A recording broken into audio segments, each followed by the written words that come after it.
Hey guys, I might be unhinged, or I might be a woman in the workforce, but I think I just met the love of my life on the elevator. After getting rejected by Tubi streaming services, I'm here to tell you the story of how I found not one, not two, but 3 elevator husbands. He said, "Hey." With post-run sideburns like those, it was only a matter of time before I stumbled upon my next elevator husband. So my other potential husband, who I saw when I was running, he saw me, so he held the elevator open with his Amazon box. It was like, are we dealing with a gentleman? But then he didn't ask for my elevator floor, which is just such a basic, duh, I'm on the elevator. Where do you think I'm going? The freaking Empire State Building? Hello? He's on the ice for now, but he could make a comeback. If he goes to approximately 6.37 etiquette classes, I would consider talking to him for 5 minutes.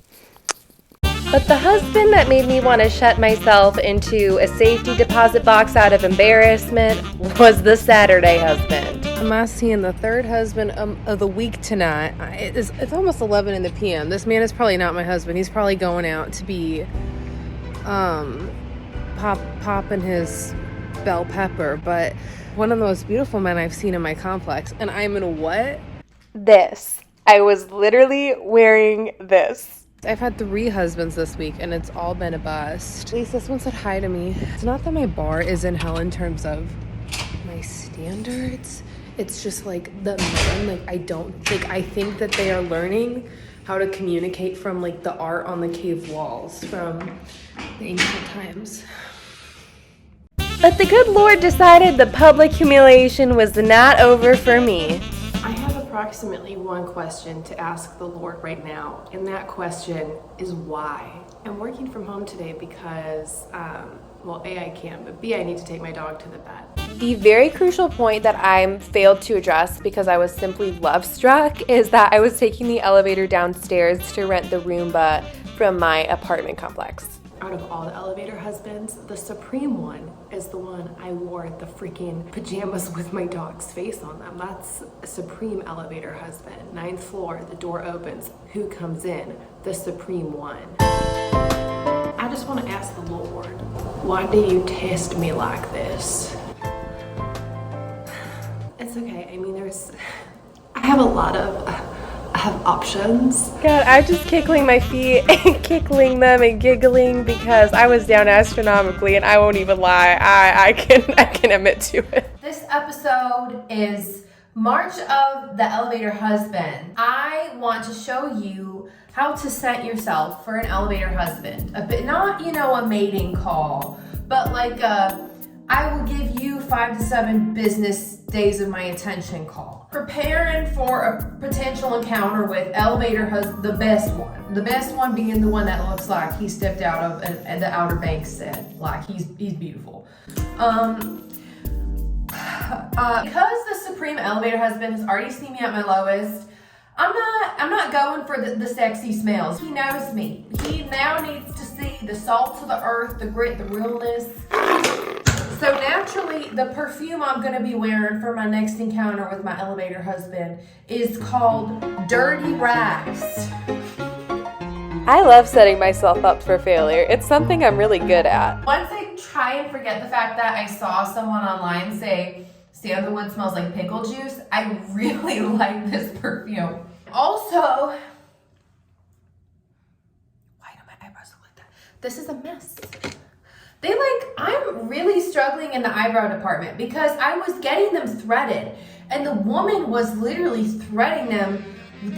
She was making my eyebrows skinnier than runway models in the early 2000s. It was too much for me simply because I come from the big bushy department. I got a pencil, right? A brow pencil. I've been putting the rosemary water on there to grow them back. But every time I draw my brows, when I look in this mirror, I feel fine. When I see it, it's a problem. Maybe I just need to not care. Maybe This is the look. I'm trying to keep this thing tucked because I feel like this is a little bit better. Would I consider it the peak of fashion? No.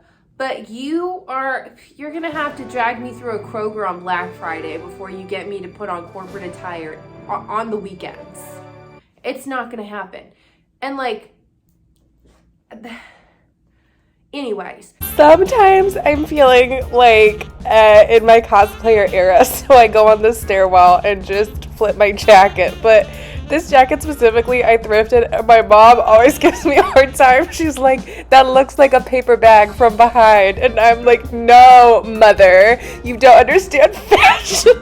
But I'm looking at this video, and I think she is correct. It's fully giving the Penguin and Batman Returns. And yes, I did watch that movie yesterday. I am calling it quits tonight. Taking the stairs. Elevator husband and I are done for the night. I have a self-care routine to do. I have a conference meeting to attend with myself and my final 2 brain cells. But in my building, we have this really good water machine. I was kind of getting sick of filling up my little 12-ounce water bottle, and I thought, why don't I just fill up a vase? Who's gonna stop me? Parents, this is the type of high-level thinking that occurs when you send your child to a Montessori kindergarten. I'm feeling very Oregon Trail right now.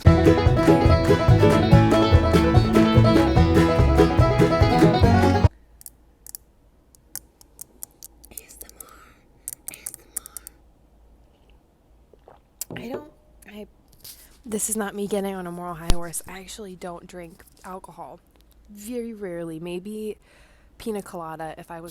That's right, folks. You heard it here. It's still possible to have swag in a bustling social life without drinking alcohol. Ring, ring, ring, ring. Oh no, sexy and senile. My phone is calling. I must go to my bustling cell phone. Stay sexy and senile. Goodbye.